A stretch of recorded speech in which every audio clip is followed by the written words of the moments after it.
When you say it's expensive, give us a range. Oh, I don't know. I mean, it's in the tens of thousands of dollars.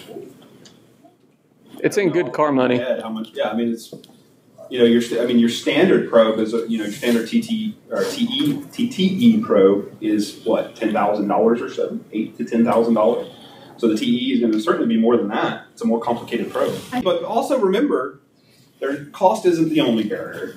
Okay, now we're going into a diatribe. Cost isn't the only barrier, right? I mean, there are institutional barriers to the performance of this. Like, we are the only people who currently at this institution, I think, with the exception maybe of a few intensivists, who think that there really is an application for that. Because that's just another realm. It's truly the cutting edge.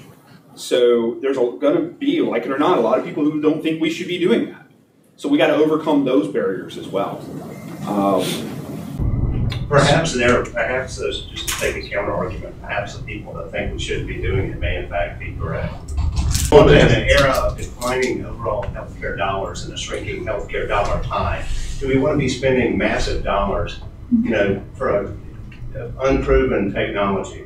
On a dead patient? Yeah, on a patient that's already got a dismal prognosis. My answer would be probably not. So there's case series out there showing that there was a benefit from it. Benefit from what? There was a benefit in terms of ROSC and ultimately leaving the hospital neurologically intact. They made a discovery of a diagnosis that they wouldn't have otherwise found, and it was a treatable diagnosis, namely massive pulmonary embolus. Do you know how many patients? Oh, these are, I think the case series, the last one I read was 6 patients, I think. Yeah, but 6 patients, and I mean, that's a very, very small. Well, the case series doesn't prove it either. Yeah. Case series is a demonstration. Well, it certainly doesn't disprove it either, though. I think it's promising, but a lot more research needs to happen. We need prospective studies. A lot of expenditure of not only funds, but I mean, it's not a technology that's going to be broadly applicable to the emergency medicine.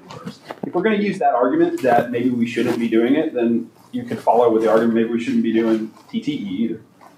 You know what I'm saying? I mean, well, TTE is something we already have in the ED. It doesn't require any other. Yeah, but we dropped a massive amount of money to have that capability, and there's no proven benefit.